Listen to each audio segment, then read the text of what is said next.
Hey there friends, Dave Paulides, Canadian Missing Project, a copyrighted edition for our video channel. And this is Missing Truckers Part 7. And thank you for all the kind comments.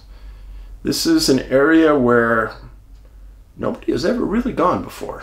And I know some of you said, oh, I've heard somebody talk about this case or that case, but they've never strung this together to really understand it, to make it a serial incident. But before I get into that, I always like to keep you guys informed on the latest search and rescue equipment. The other day, several search and rescue organizations send me emails all the time, and obviously if you're selling equipment, you're going to advertise on their websites. Now, I'm not getting paid for this. I'm just trying to keep you informed of the equipment that I buy for myself. And I did buy one of these. This is called a Rescue Laser Flare. And it's made by Greatland, G-R-E-A-T-L-A-N-D. Greatland is one word, laser. It's equal to 300 1-minute flares. Signal up to 30 miles, waterproof to 80 feet, no fire hazard, environmentally safe. It's small, it's lightweight, small, lightweight. It's made out of machined aluminum. It's very rugged. And I played with it quite a bit. It takes one CR123 battery. Now let me turn the lights off in here and kind of show you how bright it really is. And it is bright. Now, see how bright it is? And it lights up the room. And I've shined it deep into the woods at night, and I've seen it go at least a couple miles. And they actually give you instructions about how to use this in signaling aircraft and not blowing the eyesights out of the pilots. And it's some pretty good instruction. The comes with a lanyard, and then I got this handy dandy little belt carrier for it, and I like the device. I think it's good. It's good for a couple reasons. First of all, at night, there's not a lot of great things to use to signal. I think this thing's perfect. You hear somebody, shoot a laser over, around, everywhere, they're going to see it. And it's the first time I've ever seen one advertised, but I like it for what it's worth. Again, I'm not getting paid to promote it. I'm just keeping you informed. Greatland Laser. Rescue Laser Flare. I'll show you what a little pamphlet looks like. It says 5 hours it's good for. And the battery, little tiny thing. All right, on to the missing persons cases. First one involves a man named Mackenzie, 52 years old. Went missing November 9th, 1987. This is a Canadian case, and he was a resident of Toronto, Ontario. Married, had one son that was 18. He was employed as a semi-truck driver for a company called Cronkite Transport Limited. Company viewed Malcolm as one of their most reliable, trustworthy drivers, always on time, could trust him to drive across Ontario into the far reaches of the province, and he was always punctual. On November 5th, he made a delivery to the Ministry of Natural Resources in Chapleau, Ontario. That name immediately registered with me because in my book, Missing 411 Eastern United States, I wrote a story about 2 moose hunters who disappeared outside of Chaplow. Never were found. Now, where is that? Good question. You guys are paying attention. I like it. So first of all, here's Sault Ste. Marie, U.S.-Canadian border. This is Lake Superior. Chaplow's right here.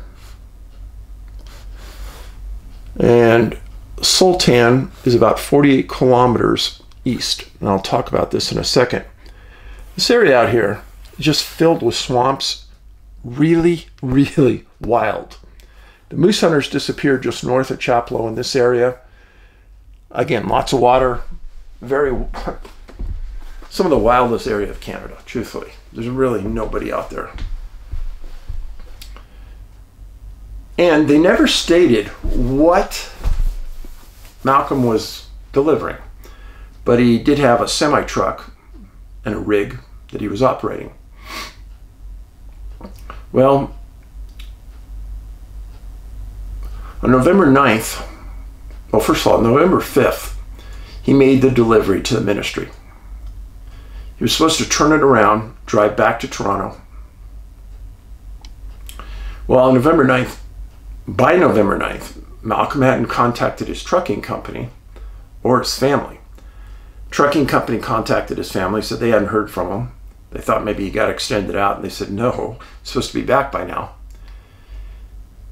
So nobody heard from him. They reported the truck and Malcolm as missing to the Ontario Provincial Police. And with that, every officer in Ontario would have that license plate number of that truck registered into their system. So if they ever came across it and ran that license plate, it would come up associated missing with a person missing associated with it. Well, Chaplow OPP get a call that there's a truck way off in the bush in a strange area about 48 kilometers away north of Sultan. So they send a couple of police officers out there. And the scene they find out there, the descriptions I read, are beyond odd. Way beyond odd. But it was up an old mining road across an old bridge 8 kilometers north. So they send in a search and rescue team on November 13th. They find the rig on the 12th of November. And they notify the company of what they found. And what they found was the cab of the rig in one location on the road, and the semi-trailer backed into an area that was described as so tight that if they drove a normal pickup truck, the windows on the side, or the mirrors on the side of the truck, would get blown off by the branches. And they couldn't believe he got it in there. Keep thinking about that. So the search and rescue involves a police canine unit from Chaplow, a police helicopter from Sault Ste. Marie, and 15 police officers. And this was November 13th that the search and rescue started. The weather kept getting colder. There was light snow flurries every other day. Dogs couldn't pick up a scent trail. And they had between 5 and 25 searchers every day. And they weren't finding anything. And that was getting depressing. But in the meantime, they'd called the trucking company. And the trucking company was called Cronkite Transport Limited. And Cronkite asked, well, could we send a driver up there to drive it out? And they said, well, you should send a driver up, but you're going to need a lot more than that to get that truck out. They didn't quite know what he meant. The police meant. So they sent a driver up there. And the driver reports back that the cab of the truck is in the most awkward of positions. It's sitting on large boulders and it can't be driven off. Imagine that. It's sitting on large boulders and it can't be driven off. They said that it would take a forklift to lift the truck and get it off the boulders. Well, how did the truck ever get onto the boulders? Then they said that the trailer was back so far in that they'd have to come in and clear brush to get it out. Well, how did they get it in? And then lastly, which wasn't given as part of the original report, is that they hire a company, a salvage company, to come in and get it all out because it was still good equipment. Salvage company comes out and says, before we do anything else, we can't drive that truck or our equipment over this old wooden bridge. We've got to fix the bridge. Oh, what? How did Malcolm get the truck over the bridge and they can't? See what I'm saying? So they spend several days fixing the bridge. In the meantime, the police search is going on. They're not having any luck. It's starting to snow and it's getting way colder. But I got to give it to Chapleau Provincial Police. They gave it a good go. They gave it 7 days in the middle of nowhere with a big effort. Finally, on November 19th, Corporal Chalice from the police gave a press conference, and he stated that this is probably one of the strangest cases they've ever come across. Ka-ching.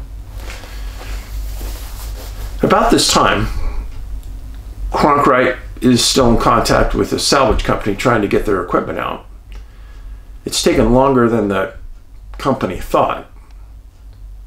And they fixed the bridge to get in, but when they came back out, they realized they had to fix it some more to get this big semi-trailer out, and they spent more time trying to fix the bridge. So they had to fix the bridge twice. The salvage company supervisor made a very weird statement. Told the press that if I was out there alone, I'd be having a really weird feeling. What does that mean? Well, he was out there with 4 or 5 different guys, but I think the extent of that statement is something wasn't right out there. Now, at about this time, search and rescue was terminated on the 19th of November to get the truck out of, I think, a day before search and rescue was completed. But Malcolm had a son named Alan, who was 18, who was interviewed by the press. And he said that he last saw his dad 2 weeks ago, which would have been about the right time frame. And they asked him, "What do you think?" And Alan said, "This is a mystery." And they asked him if he had any theories about what happened. Anything like this ever happened before? He said, "No theories. I don't know. I just don't know. I just want my dad back."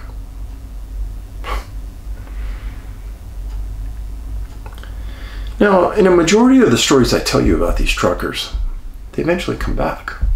They're eventually found. I did, myself plus others, I did at least an hour trying to find anything about Malcolm being found. I couldn't find anything. And he's one of the few that hasn't been found. But this is also one of the few where the truck was found under conditions that are extremely odd. I mean, I've talked to you about cases before that were odd, but the way the salvage company described the truck being up on rocks and boulders and the trailer being in a position that if I drove a truck in, it would knock my mirrors out. And the trailer was backed in.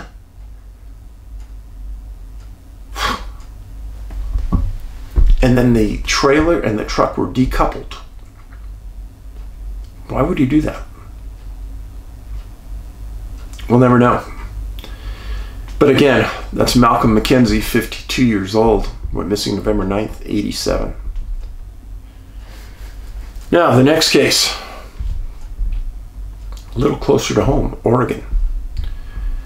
Individual's name was Stanley Nehr, 35 years old. went missing August 6, 1956 from Lebanon, Oregon. Been there. Beautiful town, beautiful area.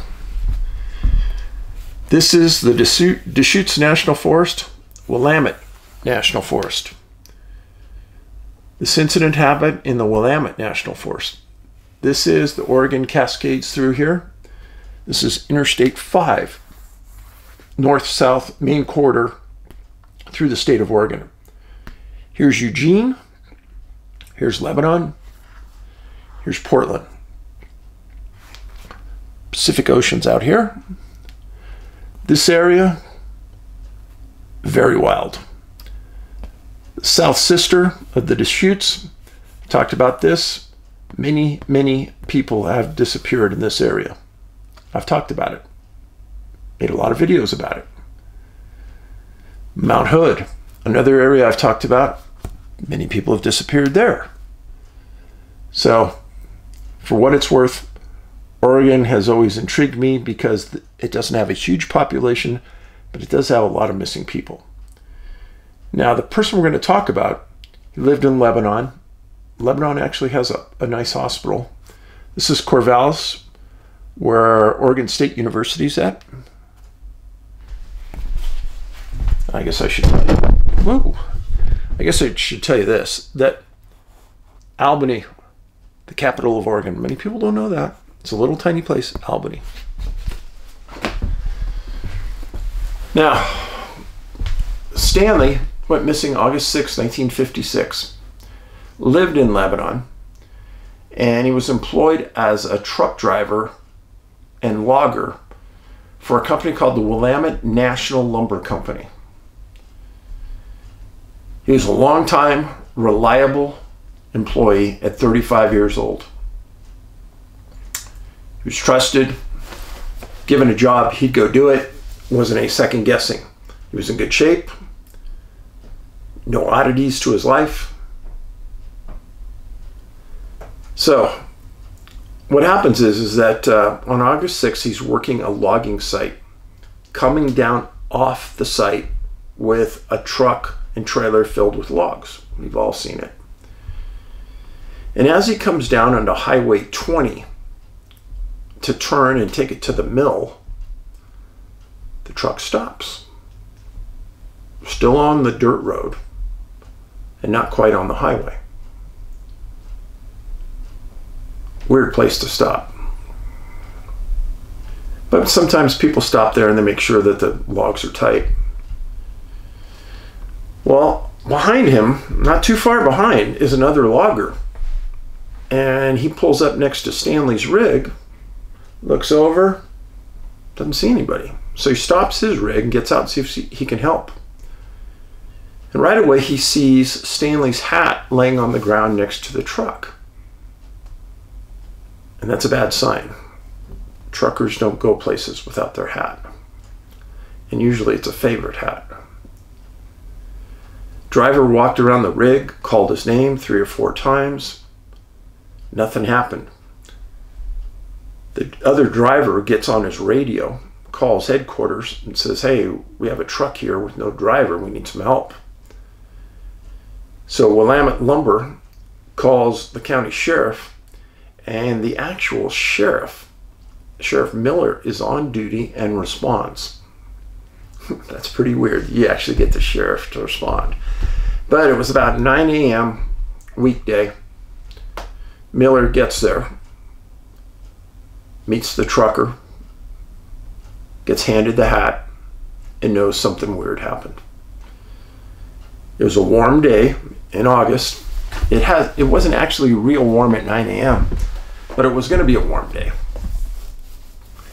And the sheriff decided that he was going to call out search and rescue on this incident because something definitely was not right. And this Highway 20 doesn't get a lot of traffic, so it's not like Stanley would have been picked up. Plus, it wasn't in his character to leave the truck. So the sheriff gets 20 search and rescue and deputies out there within 2 hours, which is phenomenal. And he says, "I want you to comb the forest in both directions, and we're going to try to figure out where Stanley went." So people are on scene by about 11 a.m. Sheriff stays on site, manages the search, broke it up into grids, trying to get canines there, seeing if he could get air support. Well, when the sheriff got there and he heard that it was Stanley Nehr, he was blown away, because Stanley was a member of the search and rescue team. And 2 years earlier, he was on a search team that located a missing elk hunter alive. It was a big deal. Stanley was known as a quality hunter, an outstanding outdoorsman, grew up in the woods, knows his way around the woods. He'd be the last person that anybody would ever worry about being lost in the woods. Now remember, the truck is parked at the juncture of a dirt road and a major highway. And the sheriff had already had other deputies drive up and down the highways and up and down the local forestry roads trying to find any sight of Stanley, and they didn't have any. That's when they said, we got to go into the woods. So the search goes on for about 10 hours, and they're not finding anything. And then at 9 p.m., 2 truck drivers are off duty, and they're driving back to Lebanon. And they're near an area called the Tombstone Prairie. So here's Lebanon, here's Tombstone Prairie, right where that red dot is. Logging site was over here, so it would have been en route to Lebanon. As they're going down the road, they see a guy hunched over on the side. They pull over, they know Stanley's missing, and it's Stanley. And they described his condition as dazed and incoherent. So they put him in their truck and they drove fast to Lebanon General Hospital. When they get there, they call the sheriff. Sheriff comes down. Hospital immediately looks at him and finds out that he has some extreme bruising on his leg, and he complained that his head hurt really bad. Those were the words, really bad. He was found 7 miles from his logging truck. Now, several hours after being admitted, the hospital came back and stated that he was getting better. Good sign. The following day, the sheriff comes out and speaks with Stanley. Stanley stated that the only thing he remembers is opening the door to his rig, and then he doesn't remember anything else. It does make some sense. Hat's on the ground next to the rig. They're not finding any tracks leaving the rig. So where did he go? Why does his head hurt? They asked him if you remember hiking through the woods. Nope. Do you remember how you got to the point where you were picked up? Nope. Do you know why your legs are all bruised up? Nope.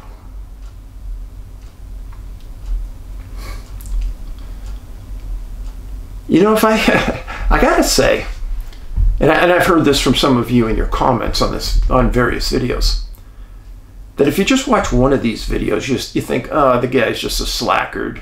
He wanted a day off work and he just made all this stuff up.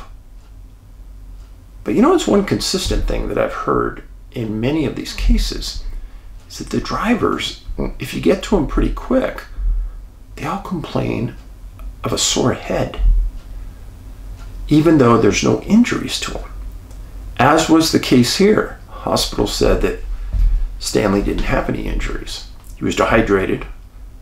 He had bruising about his legs. That was about it. He was released later that day. And he went back driving for Willamette. So what do we have here? We have amnesia. We have missing time. His head hurts. Missing clothing. Lost his hat. It's found 7 miles from the scene, found in an area that was previously searched. No witnesses to the event. And he's missing 12 hours of time. Sounds a lot like a missing 411 case, doesn't it? A lot. Because many people who I've stated before who disappear and are found don't have a memory of what happened, as here with Stanley. Now, in the previous case with Malcolm not being found, it seems in the trucker scenario, most of the truckers are eventually found. Malcolm's one of the few that isn't found. Now, Malcolm disappeared in November. Stanley disappeared in August. Malcolm disappeared in far northern Canada. Stanley disappears relatively close to the Oregon Cascades, big mountains, in an area where there's been many people that have disappeared and have never been found, by the way. This kind of fits. But again, I probably would never be thinking about it if we weren't talking about hunters right now. So where do we go with this? My question is that are there truck drivers that go missing in urban areas? I've been looking. I haven't really found one yet. But just like people we've talked about before, why don't people go missing in urban areas that fit the 411 scenario? It's pretty rare. So there's maybe something about being alone. And I've stated this 100 times. Two hunters hunting together. They say, you go that way, I'll go this way. And then something happens when they're alone. It's that alone scenario. Is it that whatever this is doesn't want witnesses? Is it just easier to manipulate one person? I don't know. But I want you to think hard about this, and I wish you would share this on your social media and we get some visibility on the topic. And I'd like to hear, I haven't yet heard from a trucker out there that has experienced anything like this. But if anyone out there has heard of one, please send them my way. I'd like to talk to them. Because a lot of these truckers that are hospitalized, like Stanley, he's going to get a lot of blood tests run. And I'd be really interested to come back and hear how his blood tests came back. Were they deficient in any minerals or vitamins, or was his body perfectly normal with vitamins and minerals completely at that perfect stage? I'd be interested. So, thanks for being here. Missing Truckers number 7. We're done. Stanley Nehr, 35 years old. Malcolm Mackenzie, 52 years old. Be safe. It is the Christmas season. It is the holiday season. Be nice to your friends, your neighbors. Do something good for somebody that you wouldn't normally do. Smile. Smiles are free. Be a good person. Paulides out.